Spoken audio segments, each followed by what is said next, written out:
Hi everyone, I'm Mirela Ciobanu, lead editor with the Paypers, a global financial publication.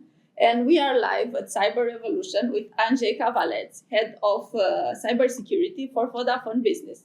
Hi. Andrzej, hi, nice to meet you. And I'm curious to learn more about your professional background. Yeah. And you once said that security is the enabling layer for innovation. Maybe to connect these two ideas.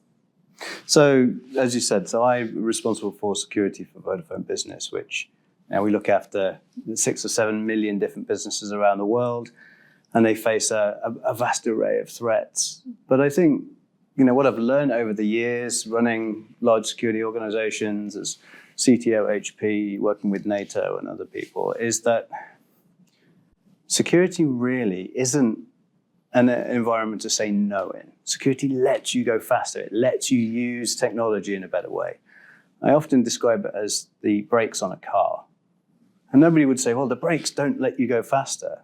But actually, if you ask any racing driver, what's the most important part of the car? It's the brakes. They let you slow down. They allow you to drive faster because you can stop if you need to, or you can navigate the road. So I always say security is like the brakes on a car. They let you go faster, and then they can stop you when you need to. And I think if you think of it that way, not only does it protect you, but it enables you to use the digital world in really cool ways. And I think if we hold on to that, then security isn't the department of no, it's the department of go faster. Since you mentioned go faster, and Vodafone has lots of customers, users, and some of them, many of them are SMEs. I am curious, if I were the CISO of a small merchant or a payment service provider, how can I make my car go faster, and how can I make sure that I have the right brakes, taking into the fact that there are many things that I should be concerned about? So first, what should I be concerned about, and then how to pull those brakes? Yeah, that's a great question, and I think.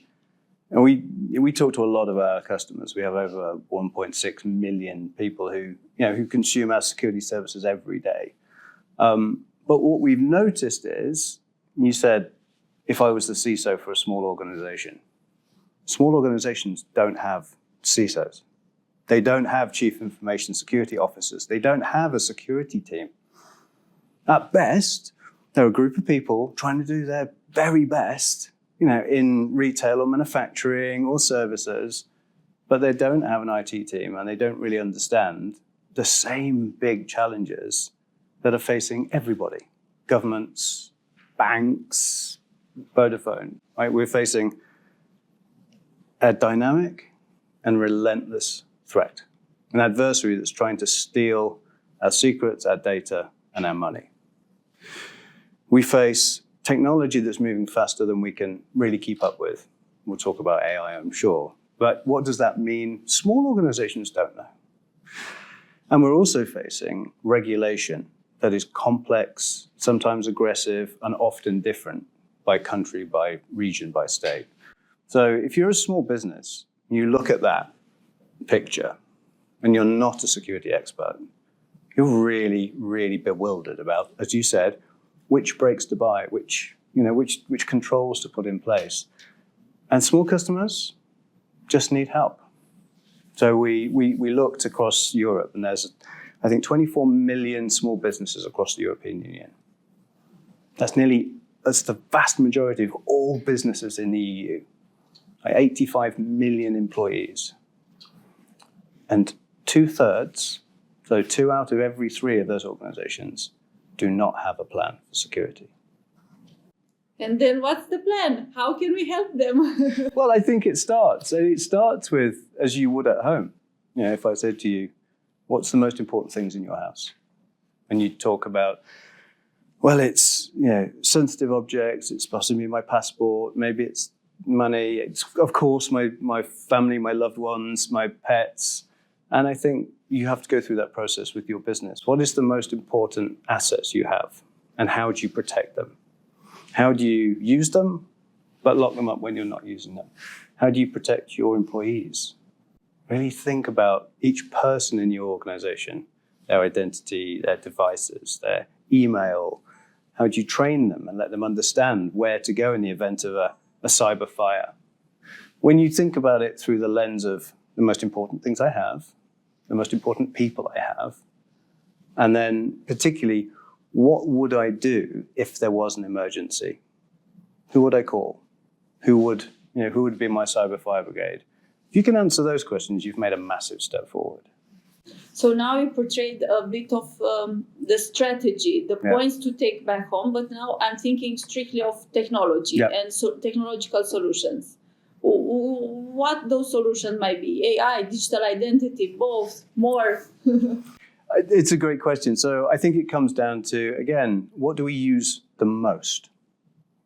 Genuinely. So identity is super important. Right? Understanding the digital identity, how you authenticate your passwords, your permissions, really important.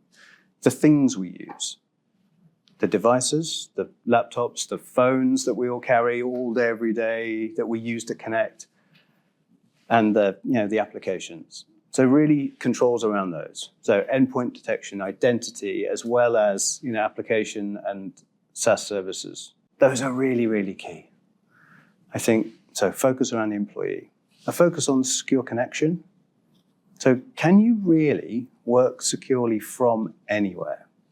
As we learned through the pandemic, be able to work for extended periods of time and collaborate with people around the world in different homes, in different cities, in different countries. Can you work securely from anywhere and connect to anything that you need to? And then I think the third sort of discrete solution is being able to monitor and detect and respond. So those MDR, those managed security services, where somebody like Vodafone or any partner can really help you and tell you when you're being attacked and what you should do. We're all trained, I think, from an early age. In the event of a fire, right, an alarm will sound, and you should exit the building, and you'll be met by somebody. You should use the stairs, not the lift. You should, take one important thing, not wait. Most cyber emergencies don't have those rules. People don't understand where to go, what to do. So, for example, if you're being, the subject of a cyber attack, should you use your email or not? Should you turn your computer on or not?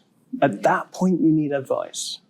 You need somebody that you can speak to who can advise you and say, that's great. We've got it from here. Go and have a cup of tea.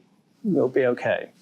And I think everybody needs that peace of mind. So really focus on the employee, the individual, the controls around identity and device and application. Connect securely from anywhere to anything. And there's lots of ways of doing that. And then really have somebody there who's got your back, right? So when that emergency does happen, you've got somebody you can speak to, somebody who can help and advise you. And if I were to, work with somebody that would help me through all of this process, would it be challenging for me to implement all these systems? So what should I do? Should I change my employees' mindset? How to integrate all this within my business? I think that's such a really brilliant question or discussion, because you picked on two things, right? One is this hard to integrate? Yeah. Yes. It's hard for trained IT and security professionals. Big organizations have, on average, 90 different security controls that they try to integrate. So I've seen at this event with all the boxes and numbers, But smaller organizations have on average 17. You ask most small organizations, could you name the 17 security controls you have? You've already bought. And they wouldn't know. So yes, they need to be integrated. I mean, we take a very simple approach that says these things need to work together and they need to give you a single traffic light view of your organization's risk, right? Are you A, B, or C? Are you good or bad? How does that work? But the second point you raise I think is as important, and that's the people. The people, yeah.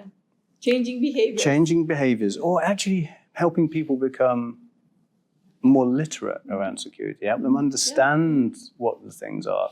We often, in security, we describe people as the weakest link. We say things like, there's no patch for people. Well, actually, we should turn that on its head, right? People are your first line of defense, and helping them understand the risks and recognize threats. We asked about 3,000 people in the UK very recently if they felt prepared to respond to an AI phishing attack. 95% of them said no. 95. So we need to help Almost people. everyone. Yeah, almost everybody. I mean, would you feel comfortable responding to an AI phishing attack? The rest were the CISOs Yeah. from big corporations. Yeah. So we really have to keep investing in our people, helping them understand the risks and know what to do when they get that email or that phishing attack that looks real, but they're not sure. Mm-hmm. We have to ask people to really question things, but know what to do when that happens.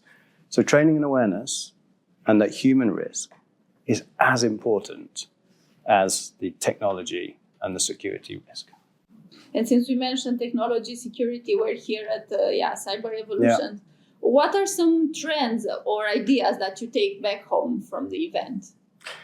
I think there's a couple of observations. One is, as you said, security is so complicated, so many different aspects of it. Mm-hmm. And as an industry, we need to really simplify security for businesses of all sizes.